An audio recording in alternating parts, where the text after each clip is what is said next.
Today you're going to begin cutting out and gluing down the shapes for your Milkweed and Monarch art project. You can see that I've already started piecing together my Milkweed plant.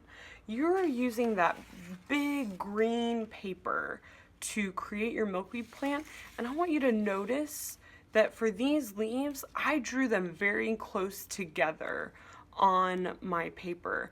You want to make sure that you have as much paper as you need. You need to make sure that you don't draw one leaf here and then one leaf over here and then waste all of that in between space. So I'm going to go ahead and continue drawing some leaves. You can look at the drawings and the photographs that we used for our planning part of our project as a way to get ideas of different leaf shapes. I'm just going to draw a couple. And then when I'm cutting out, we've talked about rough cutting something out so that it's easier to work with. And then I'm going to go ahead and cut out one of my leaves. I'm turning my paper as I cut.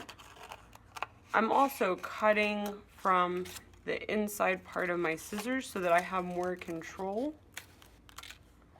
Once you have a piece cut out, you can glue it down. And we are going to be kind of generous with our glue today because this paper is curved, right? It dried kind of curved because it was filled with wet paint. We want to make sure that we have enough glue on there. Oop, that was too much. That was an accident. You can take a little extra bit and kind of spread it out if you ever get too much glue. Kind of exploded out of there. We want to make sure that there's enough glue that it will be able to stick even though it is not completely flat. You're going to be working together with the people at your table, so it is up to you. If you want to have everybody work together to make one piece at a time, you can do that. Or you could say, I'll work on the milkweed, and then somebody else can decide to work on the caterpillar or the butterfly. Talk with your table and figure out how you want to do that. Next, I'm going to show you some tricks for creating your caterpillar. You're going to start by cutting out a big caterpillar shape from black paper, and then you're going to use the yellow-green paper to create the stripes on the caterpillar's body. I'm going to create stripes by cutting rectangles and triangles, and I'm going to do a few of them at once just so that I'm not going back and forth between tools.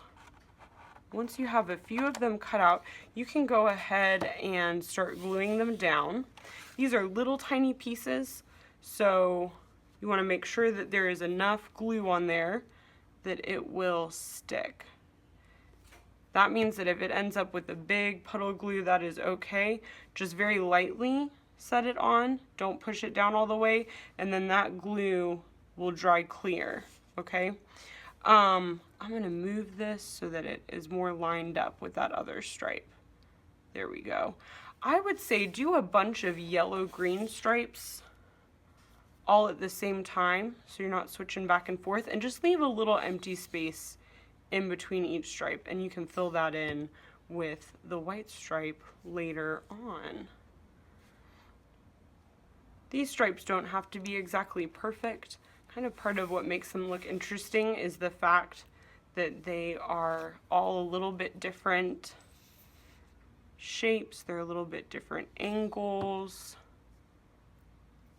So I would continue filling the rest of my caterpillar shape with yellow-green stripes, and then I would cut out some more white triangles and rectangles. And I would use that to glue down in between each of my yellow-green stripes. You can decide with your table if you want to have one person cutting and another person gluing. That could be one way to do it. Or you could just say that one person is going to finish all of the caterpillars while somebody else works on a different part of the project. You are going to create your butterfly the same way that you did the caterpillar. You're going to cut the shape of the butterfly out of black paper, and then you're going to cut that orange paper into small triangles and rhombuses and glue them down in the pattern similar to what you see in your sketches and in the photos. Once you have those shapes glued down, you are going to put your glue onto the back of your butterfly. Remember, we want to make sure that it's on there really good. We don't want to make puddles, but we also want to make sure that we have enough glue that will hold it down completely. So I'm going to outline it, and then I'm going to put a few dots inside.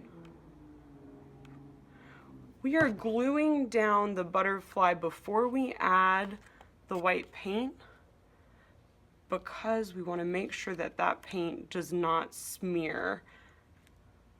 So this is going to be the very last step. Once you have everything else glued down on your paper, the very last step before you turn in your art will be to add white dots along the outside of your butterfly wings. When you look at that photo that's a part of your sketch, you will kind of see where those dots are supposed to be. So you'll take a Q-tip and you can make some of your dots small by just barely touching the paper.